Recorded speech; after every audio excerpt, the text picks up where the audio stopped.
Hello and welcome to today's episode of Talks with Trav. I am your host, Travis Diamond. In each episode, we dive into a different area of life, offering real tips and stories to help improve the quality of your life and the life of those around you. I'll start by saying Happy New Year's. Today is January 2022. I am feeling much better than I was yesterday, and a whole world better than I was earlier in the week. As some of you may know, I've spent the last week of my 2021 year battling COVID. I shouldn't even say battling, but dealing with the effects of COVID. Not too bad overall. It's a solid cold is how I would describe it, but nonetheless, the brain fog really stopped me from doing what I wanted to do and recording an episode yesterday to close out the year. So we're going to do that episode today. I put out a filler to get some people to ask questions that they may have to try to do a Q&A, and I've gotten 4 or 5 questions that I'm excited to answer. So with that being said, let's go ahead and dive in. The first one is from Isaiah, and Isaiah asks, how do you excel and move on past being disappointed in your failure of not reaching a goal? Well, that's a good question. That's something that a lot of us face. I mean, everyone deals with failure. Most of us get disappointed when we have failure, especially if we set a goal to try to accomplish something and we fall short of that objective. The first thing I would say is stop looking at failure as a reason to be disappointed. It should be a reason to encourage you, because I view failure as an opportunity to learn. It's a lesson learned. When people say take the L, I don't think in terms of taking a loss. I think in terms of taking a lesson from the loss. So that's the first thing I would say. Try to shift your paradigm or your thought process or perspective on what it means to actually fall short of your goals. Thomas Edison tried to create the light bulb hundreds of ways before he got it right. And I believe there's a quote that's credited to him by saying, I didn't fail 100 times, I found 100 ways how not to make the light bulb, right? So that's the same process, that perspective that I have. When I fall short of a goal, I don't ever say, well, let me not say ever. I do get, there are times when I fall short of my goals and I'm like, man, that sucks. I really wish I could have accomplished it. But in reality, I take that time, I give myself grace to experience that, and then I move forward.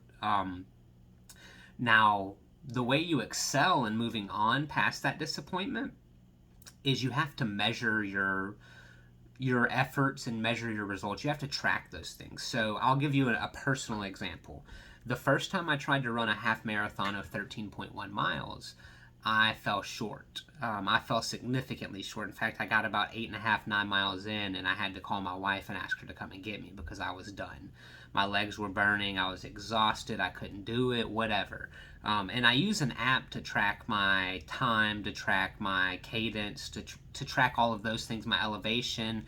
And what I did is I looked and I said, well, last Sunday, because I do my longest run of the week on Sunday, I was like, last Sunday I ran 11 miles. Why can't I run the more this Sunday? I don't understand. So I started looking at stuff, and I realized that my times on my first 4 or 5 miles were way too fast. So I paced myself too fast.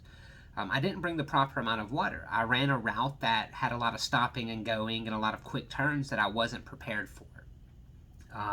There were several things that I did that hindered my process, that hindered my growth and my success, right? And what I learned is, if I didn't have that app to track that time and everything, I would have been lost. So I was more prepared the next time. I stretched better. I found a route that was more accommodation, that was easier to accomplish my goals. In running, instead of me running through trails and running downtown, I found a nice stretch of highway where I didn't have to stop every 500 feet for intersections or jump over logs and all of that stuff, right? I just set myself up for success by tracking what I had done previously. And that's what you have to do. You have to, what gets measured gets managed. You have to measure your result, your efforts, your input, and you have to measure your output. And then from there, you look at it and say, hey, this was where I fell short. So what can I do differently? What worked? What helped me work towards my goal? Okay, so I'm going to utilize those. I'm going to keep that there. Me doing the first 3 miles 45 seconds faster than I should have hindered me. So I'm going to slow down on the first 5 miles, first 3 to 5 miles. I'm going to bring water with me instead of stopping at a water fountain.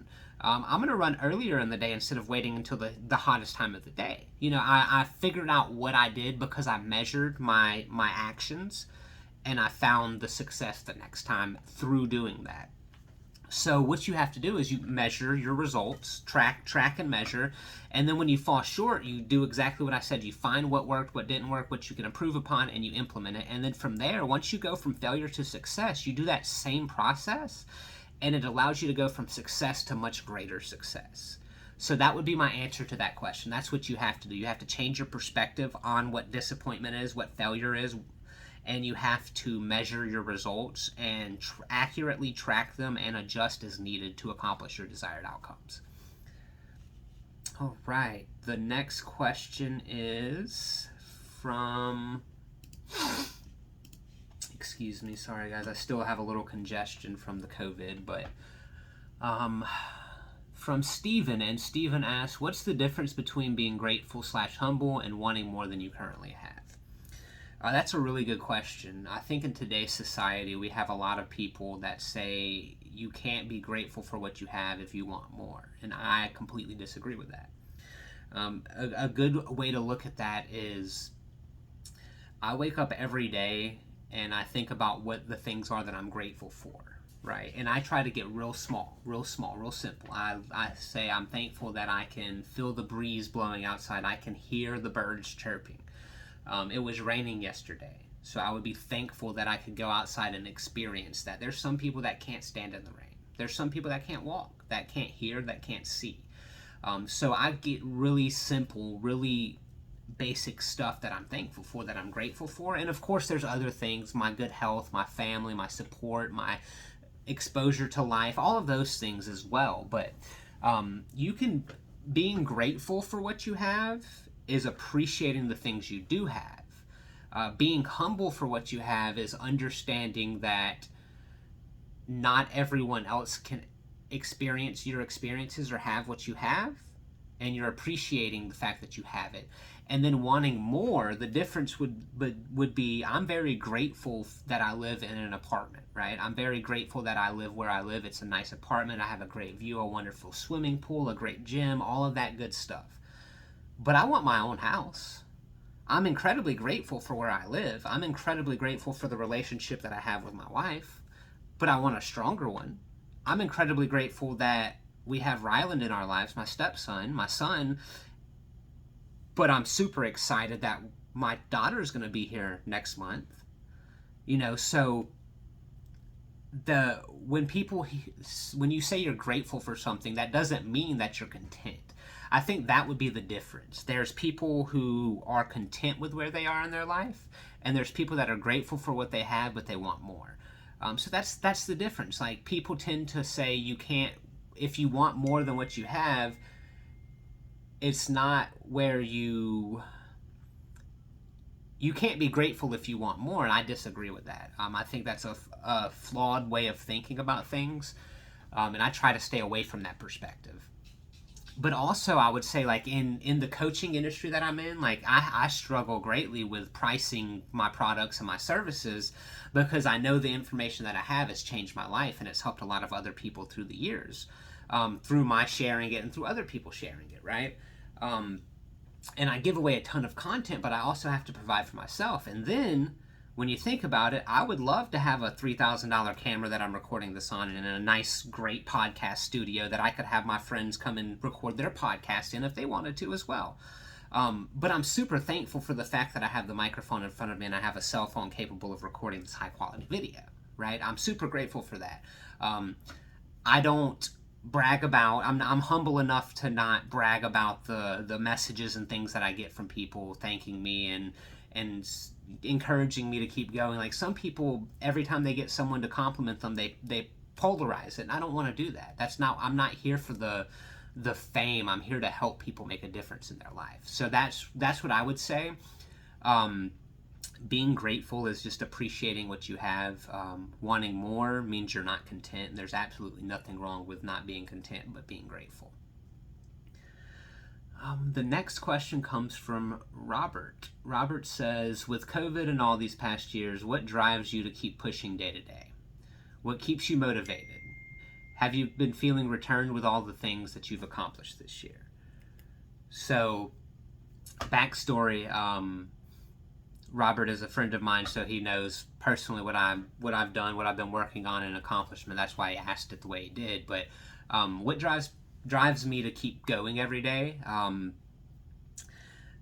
Simply put, I want to be better than I was yesterday. I have a philosophy in life. It's not easy to have this every day, but I push to have it every day, and that is, I'm alive, the rest is up to me. If I'm functional and I can breathe and function on my own, then I have no excuses on why I can't get what I want out of life.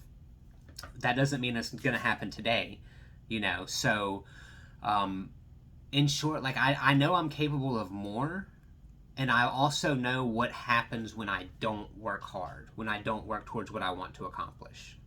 I've been in a position where I've been lazy or lackadaisical, and I've been arrogant, and I've really fallen short of my efforts, and the results I got were less than desirable. So I know what the opposite of working hard is, and what that gets you.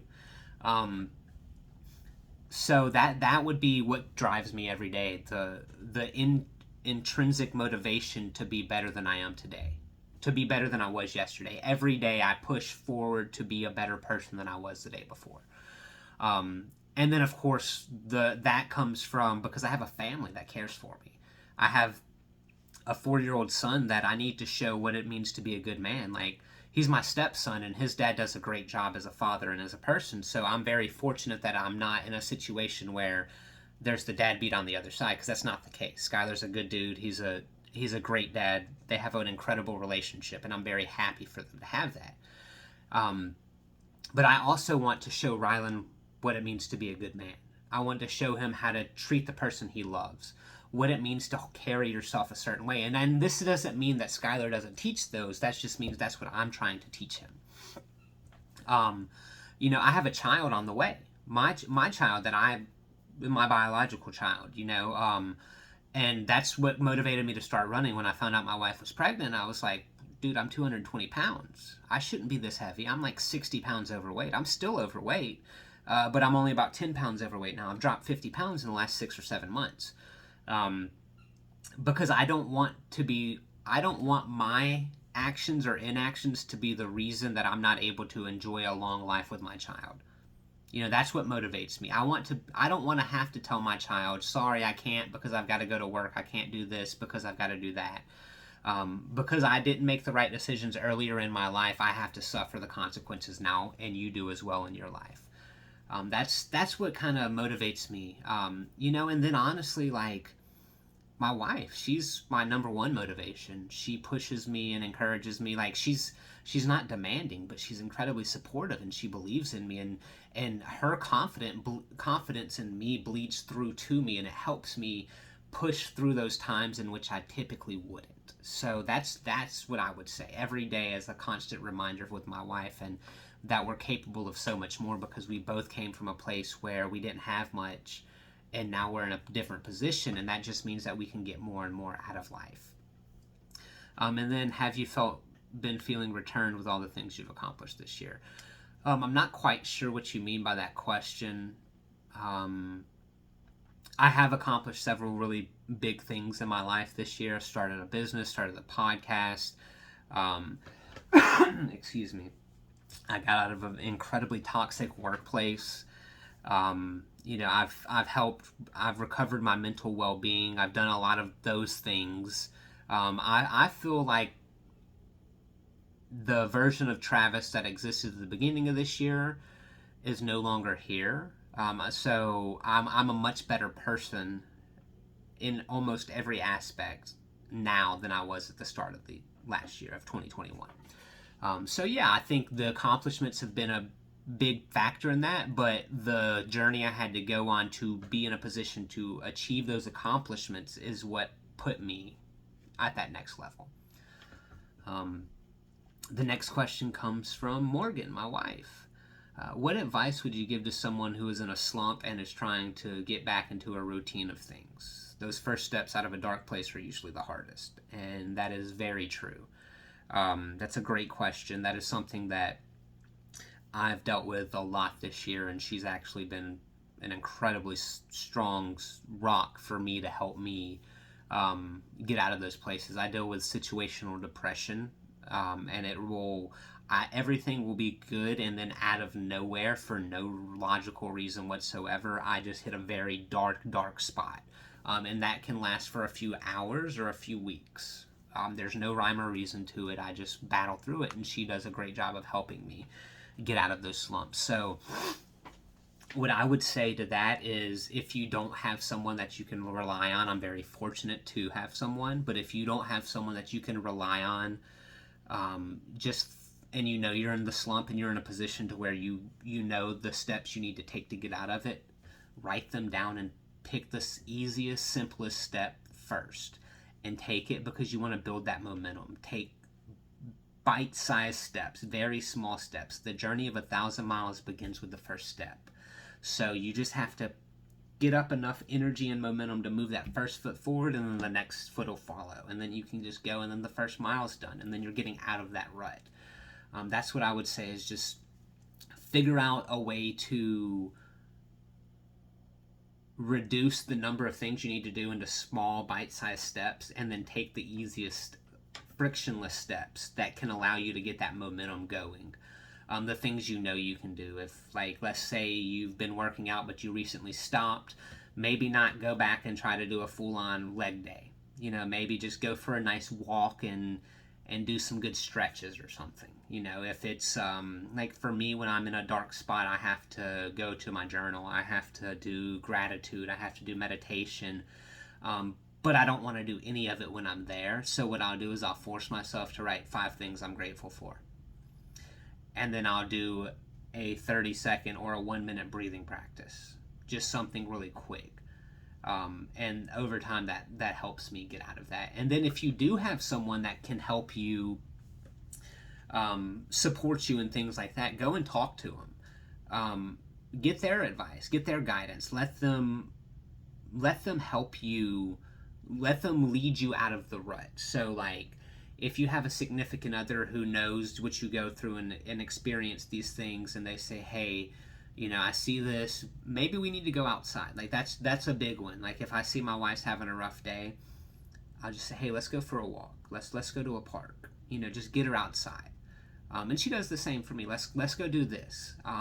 So if you have someone that can help you, that's what you can do. But yeah, and a change of scenery goes a long way. It's just something as simple as going for a drive, finding some water to be around in nature, get away from people, just go to nature. That's one of the biggest things you can do when you're in a slump, is just ground yourself in nature and listen to the sounds of the birds chirping and the wind blowing through the trees and all of that. Those are the things that I use, and they're very, very effective. One other thing I'll offer, Mel Robbins has a book called The 5-Second Rule, and the concept of that book is to, when you are in that slump and you're hesitant to take the steps, to count down from 5, 4, 3, 2, 1, go. Right? And that's what she does, and that's what a lot of people do. I use that method a lot. I have to use it when I need to get up early, like 4 or 5 a.m. I do not like getting up early. For whatever reason, I'm just not a fan of it. But that 5-second rule really helps. So, all right, I think that is the questions that I have for now. I appreciate everyone who's sent the questions in. I hope you find my answers valuable and beneficial for you. With that being said, Happy New Year. It's 2022. Let's start off on the right foot. Get that momentum started early and often.